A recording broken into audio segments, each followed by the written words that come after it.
Hey, you guys, it's Monique here at Infertility And Me Podcast. Thank you for tuning in. Today is a very special bonus episode for the new year. Wanted to come and chat with you guys and see how you're doing. And let's just talk about a recap of 2021. Like, we really need a reminder of all the things we've been through, but sometimes it's nice to reflect and to see how far we've come and to see how much farther we have to go, and that everything's gonna be all right, you guys. That's what we're gonna say going into 2022. Everything's gonna be all right. It reminds me of that song by the rapper. What is that young man's name? Oh my gosh! But the hook of the song goes basically, "We gonna be all right, right." And so, look, that's what we gonna do, y'all. We gonna be all right. I got my badass tea on for you guys from infertility.com, specifically made for all those struggling to conceive and suffering from loss.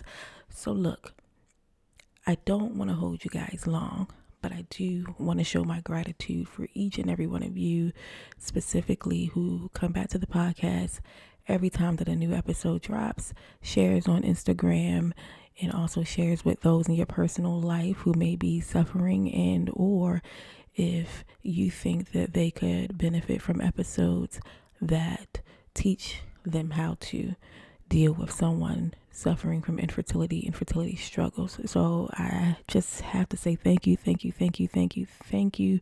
so much for rocking with your girl through 2021, but not just then, but since the beginning in 2019. You guys are amazing, connecting with me on Instagram.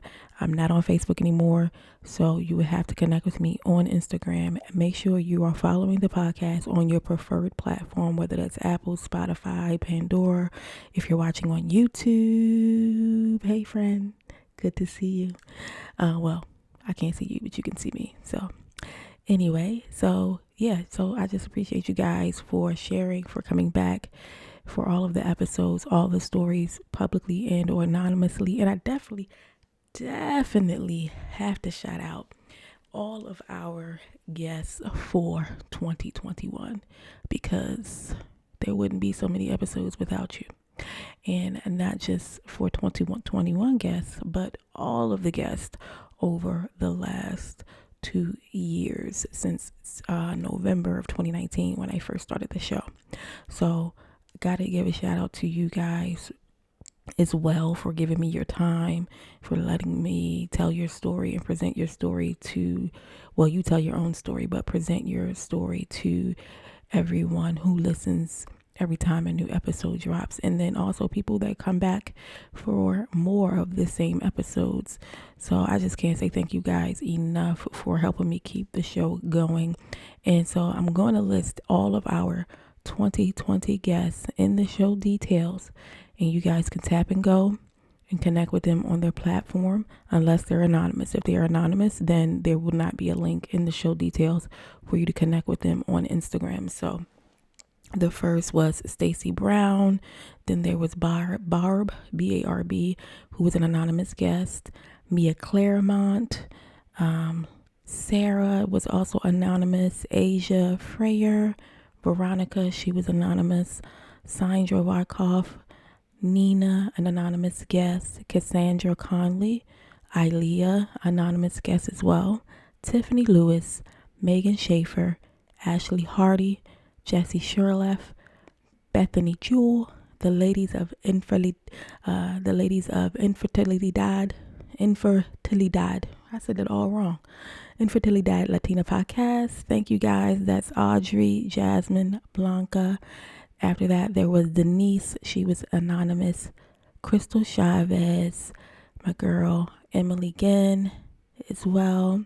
Gianna, who was anonymous. And also Dr. Natasha was our last guest of 2021. So shout out to all of you ladies for coming onto the show. Appreciate you so very much, and for sharing on your social handles. For those who were public, you didn't have to do it, but you did, and it's helped to keep the podcast growing. Every download, every follow, every review on Apple and now Spotify, you can hit 5 stars for your favorite Infertility Podcast, okay? Shameless plug, you guys. Anyway, we're going to move right along. I don't want to hold you too long, friend.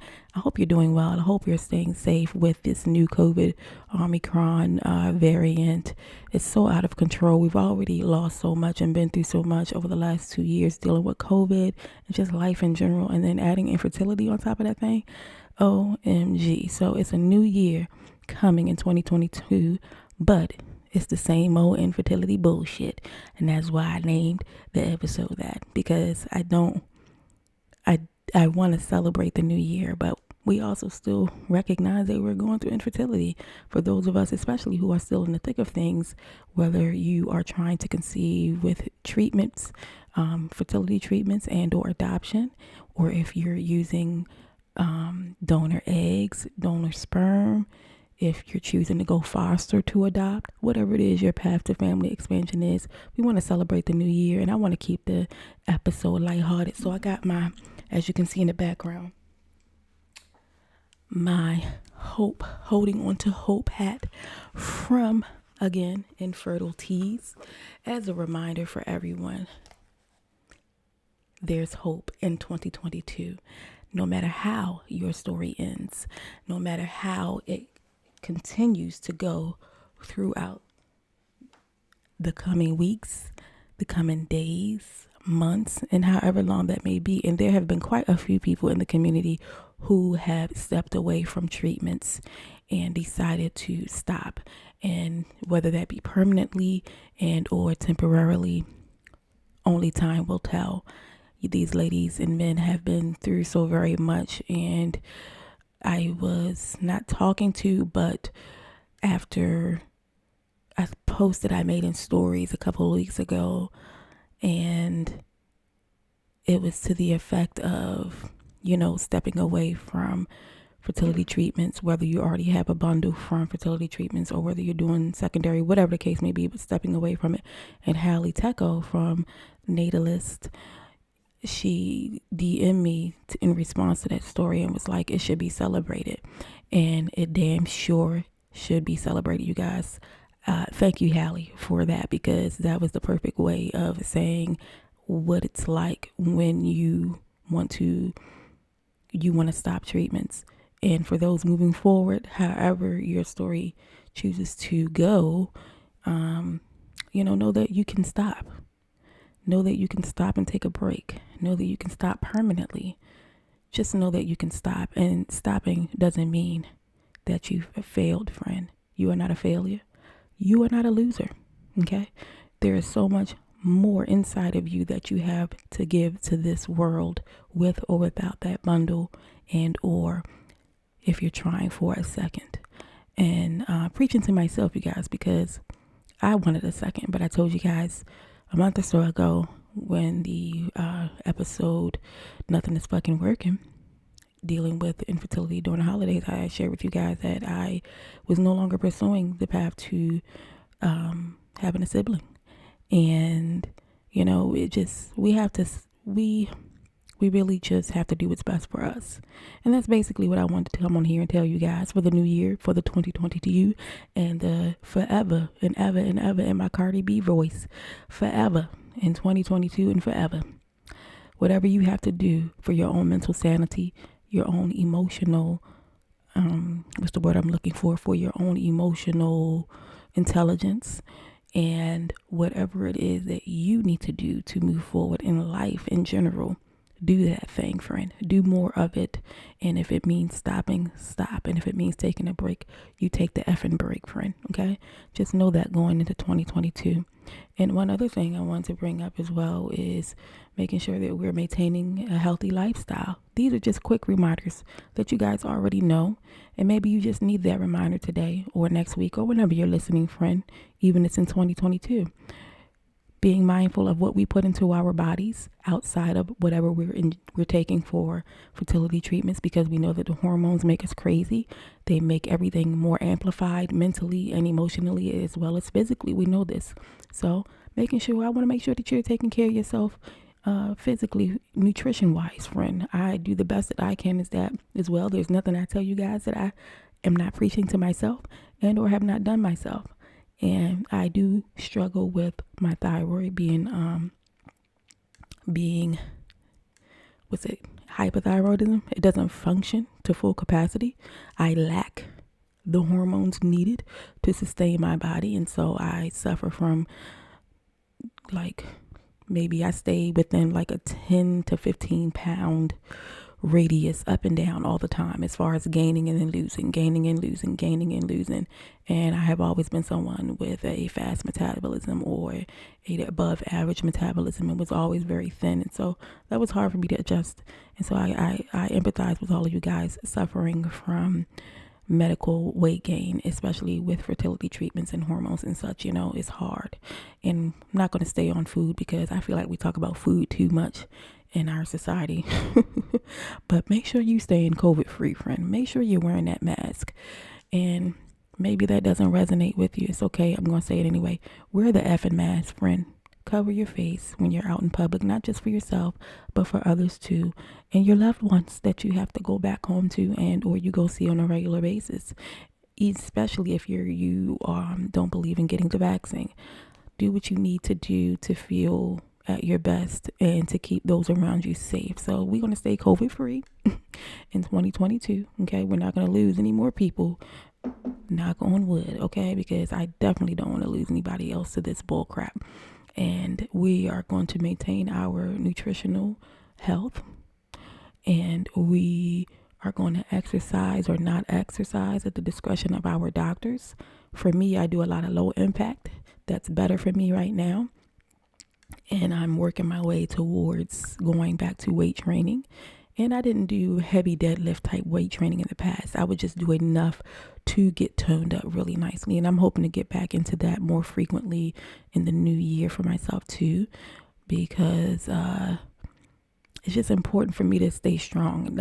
And I know for many of you, it's important for you to not only want to be emotionally strong, but be physically strong as well, with the outward matching the inward as well. So that's one other thing I wanted to remind you guys of. And then being proactive about our mental health therapy and our counselors and our coaches that we're working with. If it's not resonating with you anymore as far as who you're working with, maybe it's time to move on to someone else. Maybe you need to rethink who you are allowing to coach and counsel you. And maybe they're just not the right person, or type of ways in which they counsel you is not what you need, or you have outgrown. I don't know if maybe that's the right word to use, but I feel like we can outgrow therapists too if their can't talk today again, you guys. Every time I come talk to y'all, I can't talk. Anyway, so maybe their methodology is no longer working for you, because maybe you need a different form of counsel and care in that way. And so I encourage you to be proactive about getting a therapist and or counselor and or coach who better suits who you are now, because we do change, we do evolve, and we do need different things at different times.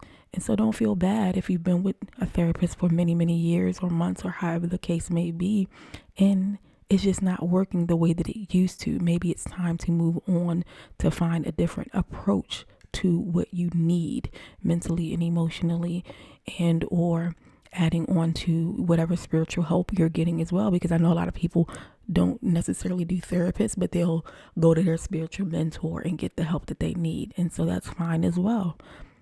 All of it works, either way at the end of the day, however you choose to go about it. And so be proactive about that, friend. Be very proactive about your mental emotional state with the help and guidance of a professional. And then my next thought that I had for 2022 was, let's communicate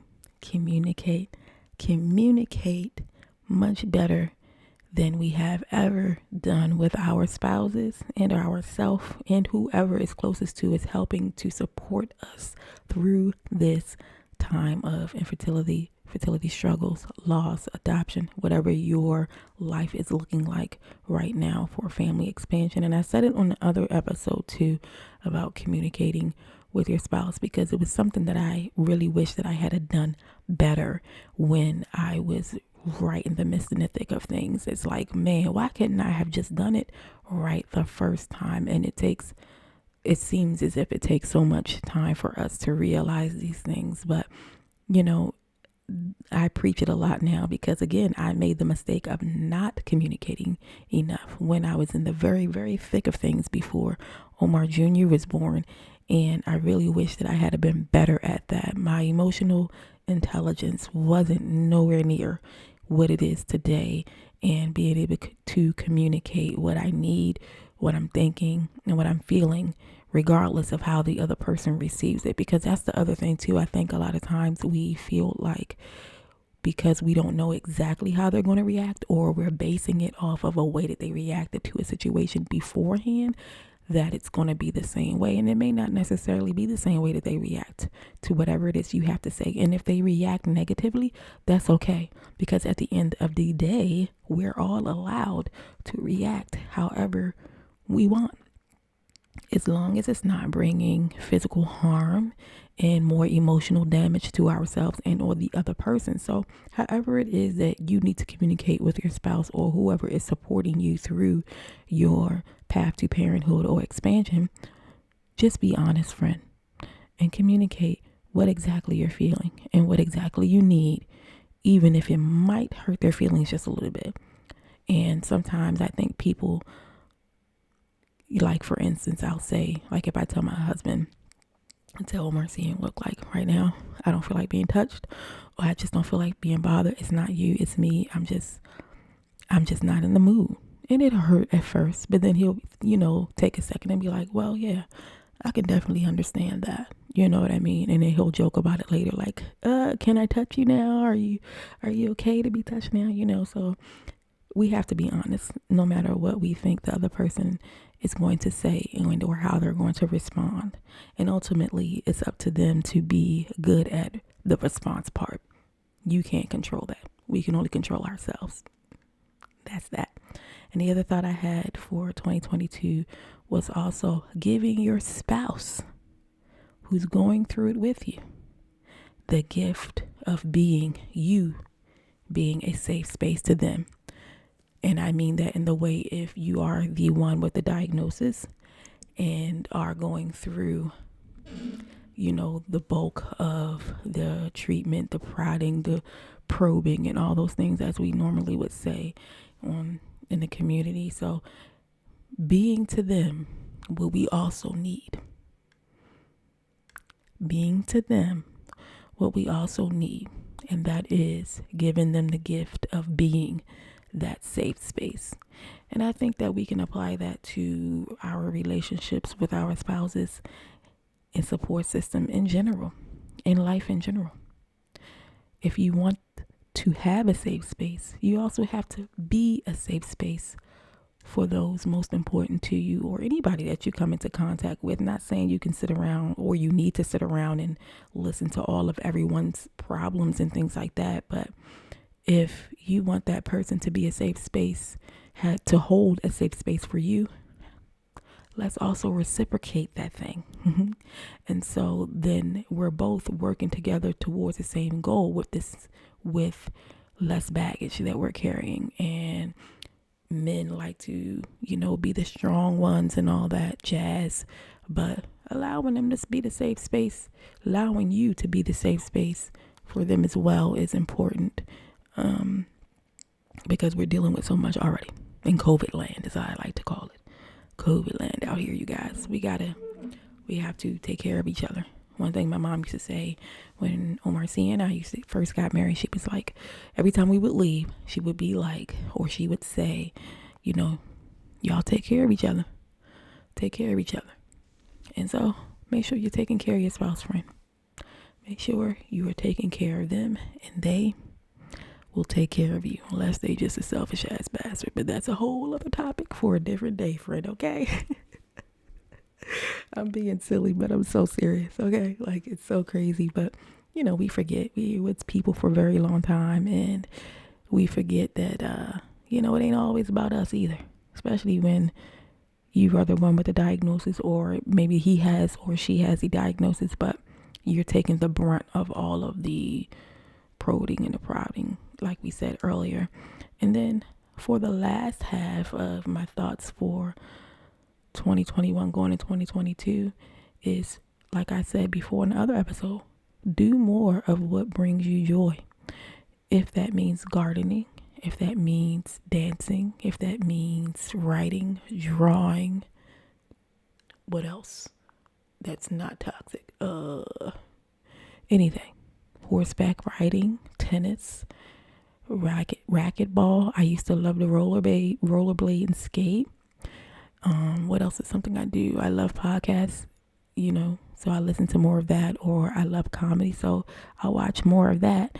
And so, because here's the thing with a lot of the hobbies that we have, like I said before in the other episode that was solo, we can do all of those things and still be mad, and still be angry, and still be frustrated, and still be pissed off and ticked off and hormonal and crying and all of that, especially when you're talking about a hobby that doesn't require anyone else and it's just you solo by yourself. Do more of that, friend. Do more of that, because you can do all of that and still be all of the emotional roller coaster that you are in this time of your life. And also, doing it while you're in those emotional states might also bring you joy, because you are releasing whatever is holding you down in that moment and in that time. Do more of what you enjoy, friend. If you like to hike, do more of that. If you like to swim, do more of that. Do more of it, friend. That's part of the reason we're moving, because we want to be somewhere warmer where we can do all of the things that we love to do. And then plus, I just like being in a warmer climate. I'm tired of the snow, you guys. I'm so tired of snow. Anyway, do more of what you love, friend. Do more of what you love.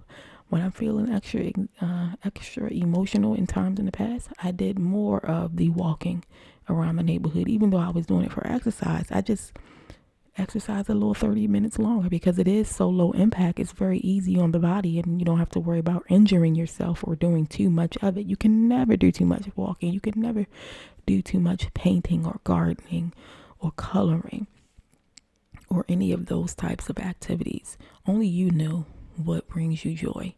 If that means being close to your church members and family of the church, then go to pick up an extra service a week.